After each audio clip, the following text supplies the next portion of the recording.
दोस्तों, ये वक्त की भी जो मिल्कियत होती है, प्रॉपर्टी होती है, इसका कांटेक्ट मजहबी मामलात के साथ है, रिलीजन बेसिस के ऊपर है। ठीक है। हाँ, ये सिर्फ कोई अलग से कोई तंजीम नहीं है मुसलमानों की। इसका ताल्लुक मज़हब और शरीयत के साथ है। किसी का बाप मर जाता है, एक्सपायर हो जाता है, तो वो अपनी प्रॉपर्टी को वक्फ कर देता है। कोई मस्जिद के लिए वक्फ करता है, कोई मदरसे के लिए वक्फ करता है, कोई सार्वजनिक वक्फ कर देता है, कोई अपना खेत वक्फ कर देता है। इसको कहते हैं गिफ्ट, हिब्बा, गिफ्ट कर देता है कि ये मेरा वालिद इंतकाल कर गया, उसके ईसाल सवाब के लिए ये जो मेरे वालिद की प्रॉपर्टी इतनी है एक्स्ट्रा, उसको मैं वक्त में इंजेक्ट कर देता हूँ, उसको वक्त में दाखिल कर देता हूँ, इन्वॉल्व कर देता हूँ, वक्त में उसको दे देता हूँ, हिब्बा कर देता हूँ, गिफ्ट कर देता हूँ। उसी को वक्फ कहा जाता है। और वक्त की प्रॉपर्टी हिंदुस्तान के अंदर मुख्तलिफ जगह के ऊपर फैली हुई है। कहीं तो इसकी ज़्यादा है प्रॉपर्टी, कहीं कम है। कोई मस्जिदें वक्त में आई हुई है, कई मदारिस वक्फ बोर्ड की ज़मीन के ऊपर बनाए गए हैं, कई दरगाहें और मज़ारात वक्फ बोर्ड के अंदर बनाई गई है, वक्फ की प्रॉपर्टी के अंदर बनाई गई है। कई वक्फ बोर्ड के ऊपर निजी तौर पर वक्फ बोर्ड की तरफ से कंस्ट्रक्शन का काम किया गया है, तामीरात का काम किया गया है। इमारतें हैं, दुकानें हैं, मकान हैं जो किराए के ऊपर चलते हैं, और उसका सारा पैसा जो आता है वक्फ बोर्ड में आता है। फिर वक्फ बोर्ड के मेंबर हैं, और इसका जो हेड क्वार्टर भी है, और फिर इसकी छोटी छोटी संस्थाएं भी हैं, डिस्ट्रिक्ट लेवल के ऊपर भी हैं। और फिर इसकी जो प्रॉपर्टी इकट्ठी होती है वो गरीब गुरबा के अंदर तकसीम की जाती है। जो उसके मुस्तहिकीन हैं, जो उसके लायक हैं, उसके अंदर तकसीम की जाती है। दीगर मुसलमानों के इशू में वो पैसे लगाए जाते हैं। जहाँ मुसलमान परेशान हाल हैं, सैलाब आता है, भूकंप आता है, और कई इवेंट आते हैं, कई ज़लज़ले आते हैं, कई वाक़यात और हवादिस बनते हैं, उसके अंदर वो लोग कंट्रीब्यूशन करते हैं, सहायता और मदद करते हैं वक़्फ़ वाले।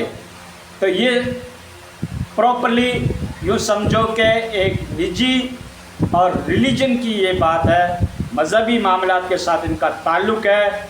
इसलिए गवर्नमेंट के हस्तक्षेप को हम कानूनी तौर पर हरगिज़ बर्दाश्त नहीं करेंगे। ये वक्त आज का नहीं है, कई सालों से चला आ रहा है। कई हुकूमतें बदल गई, कई पार्टियों की हुकूमतें आई और चली गई, लेकिन वक्फ के साथ किसी ने छेड़ी नहीं की, वक्फ के साथ किसी ने हस्तक्षेप नहीं किया, वक्फ के साथ किसी ने इंटरफायर नहीं किया, अपना लुच उसमें तलने की किसी ने कोशिश नहीं की। लेकिन इसके बैक पावर क्या है, क्या उनकी मंशाएं हैं, कौन सी तंजीमें हैं जो हुकूमत को उबार रही है, वो सारी खुली किताब है, हर मुसलमान बंदा उससे वाकिफ़ है।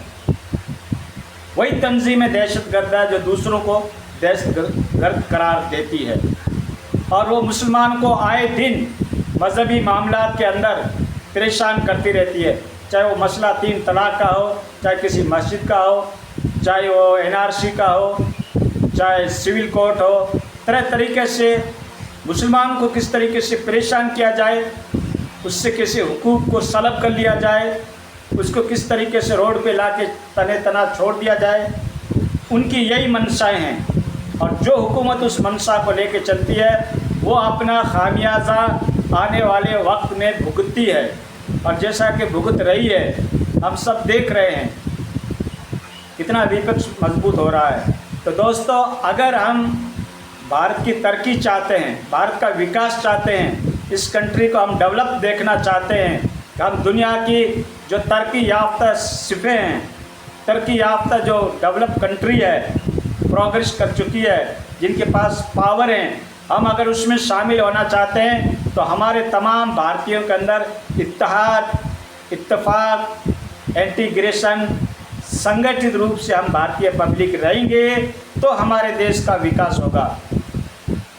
हुब्बुल वतन मिनल ईमान, वतन से मोहब्बत करना भी ये एक ईमान का हिस्सा है।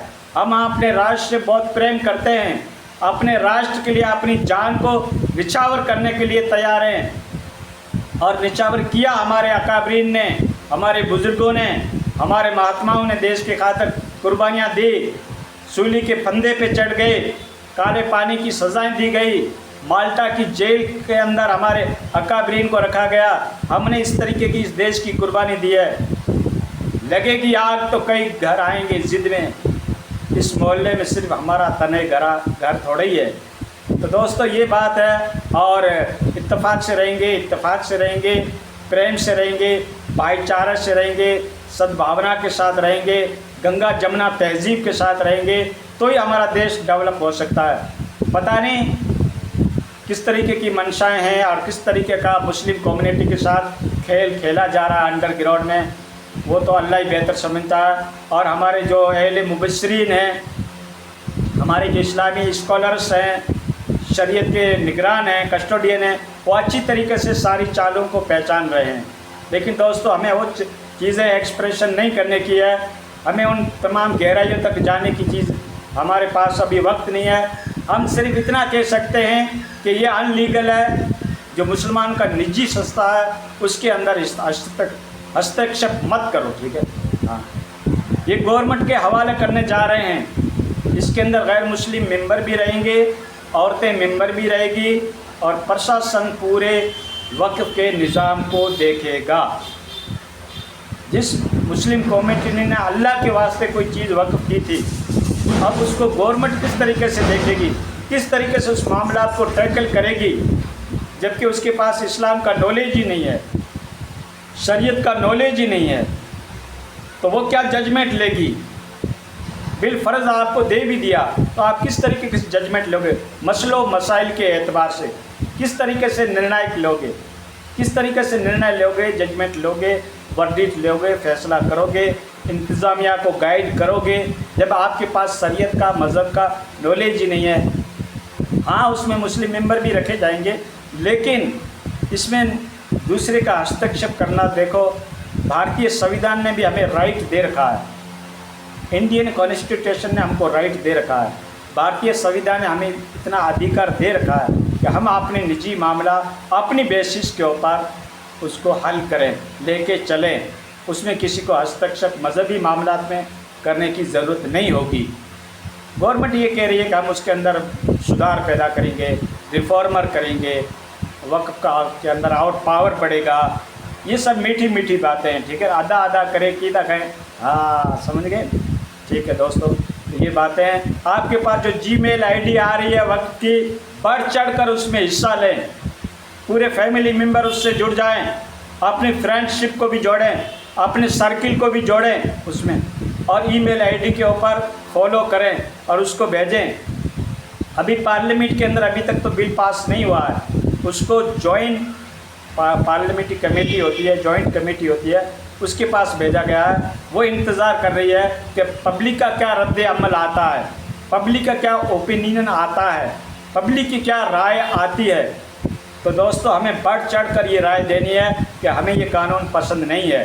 खाली आपको जीमेल आईडी पे जाकर खाली फॉलो करना है, उसको भेजना है, और आसान कर दिया उन्होंने, ऐसा ऐप बना दिया है, आप उसको आगे भेजते रहें, ठीक है।